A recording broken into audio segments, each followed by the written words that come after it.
Hi hello welcome to நம்ம YouTube channel. நான் உங்கள் சுபாஷ். நான் உங்கள் மணிகண்டன். இன்றைக்கு நாம் பார்க்க இருப்பது நார்த்தம்பழ பச்சடி செய்வது எப்படி என்று திருமதி காயத்ரி வெங்கட்ராமன் விளக்க இருக்காங்க. வாங்க இப்போ நம்ம வீடியோக்குள்ளே போகலாம்.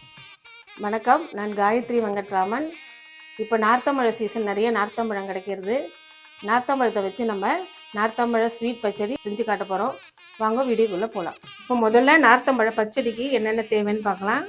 நார்த்தம்பழ பச்சடிக்கு ஒரு நெல்லிக்காய் சைஸ் புளியை நினச்சி கரைச்சி வச்சுருக்கேன்.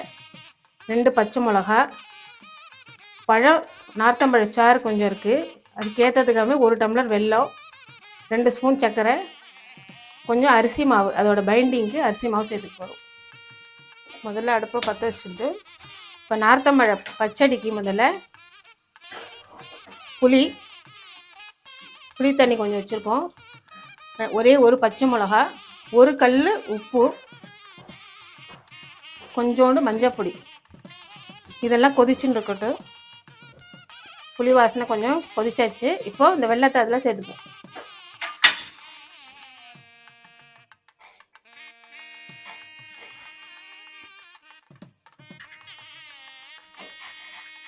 வெல்லமும் புளி தண்ணி பச்சை மிளகாய் எல்லாம் சேர்ந்து கரைஞ்சி கொதிக்கட்டும். இன்னும் வெல்லம் கரையட்டும்.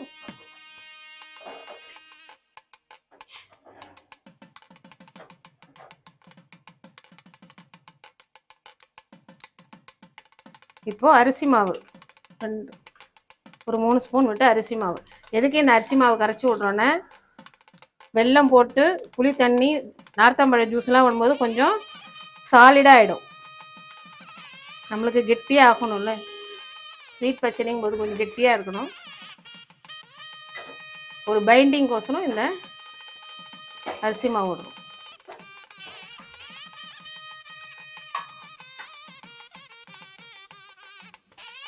கொதிக்கட்டும், பார்க்கலாம். பச்சடி ரெடியாக எடுத்து ஆஃப் பண்ணிடலாம். ஆஃப் பண்ணிவிட்டு 2 மினிட்ஸ் கழித்து அந்த நார்த்தம்பழ ஜூஸை அதில் ஆட் பண்ணிக்கலாம். வெயிட் பண்ணுவோம். இப்போ இந்த ஸ்வீட் பச்சடிக்கு உண்டான நார்த்தம்பழ ஜூஸை ஆட் பண்ணுவோம். இந்த அரிசி மாவு அதுக்கோசரம் தான், நார்த்தம்பழ ஜூஸ் விட்டால் இன்னும் கொஞ்சம் லிக்விட் ஆகிடுங்கிறதுக்கோசரம் தான் ஒரு பைண்டிங்கு அரிசி மாவு விட்டுருக்கோம். இப்போ பார்த்தால நம்ம பிளேட்டில் வச்சு சாப்பிடும்போது கெட்டியாக பிளேட்டில் அப்படியே இருக்கும். இது ஆர்கானிக் ஸ்வீட். இதெல்லாம் நம்ம கடையில் வாங்கி சாப்பிட்றோம் இல்லையா, அதுக்கு பதிலாக நம்ம ஆர்கானிக்காக நார்த்தங்காயில் ஸ்வீட் பச்சடி பண்ணி குழந்தைகளுக்கு கொடுங்க. சூப்பராக விரும்பி சாப்பிடுவோம் குழந்தைகள் எல்லாரும். சுகர் கொஞ்சம் ஆட் பண்ணிக்கோங்க. இன்னும் கொஞ்சம் ஸ்வீட் தூக்கலாக கொடுங்கிறதுக்கோசரம் நான் சுகர் ஆட் பண்ணேன். உங்களுக்கு விருப்பம் இருந்தால் சேர்த்துக்கோங்க, இல்லைன்னா ஸ்கிப் பண்ணிடலாம். நெய் சூடாகுது. கடுகு, ஒரு மிளகா வத்தல்,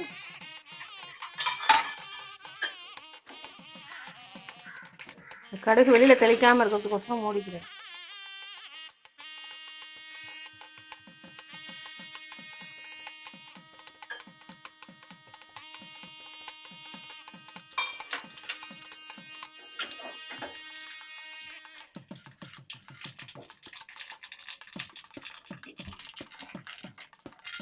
உளுத்தம் பருப்பு, கடலைப்பருப்பை ஆட் பண்ணி செவக்கட்டும்.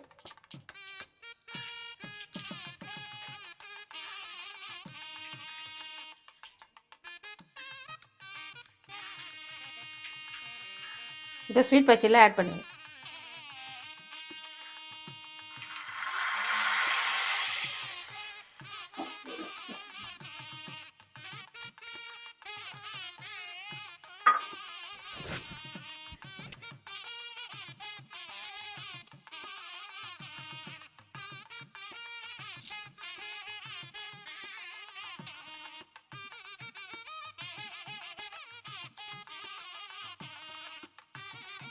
நீங்களும் இதேமாரி நார்த்தம்பழம் கிடைக்கும் போது நார்த்தம்பழ பச்சடி பண்ணி குழந்தைகளுக்கு கொடுங்க. நார்த்தம்பழ பச்சடிக்கு வத்த குழம்பு சாதம், மிளகு குழம்பு சாதம்லாம் சைட் டிஷ்ஷாக வச்சு சாப்பிட்டாலும் சூப்பராக இருக்கும். நீங்களும் இதேமாரி செஞ்சு பார்த்து எனக்கு கமெண்ட்ஸ் பண்ணுங்கள். எப்படி இருக்குங்கிறத கமெண்ட்ஸ் பண்ணுங்கள்.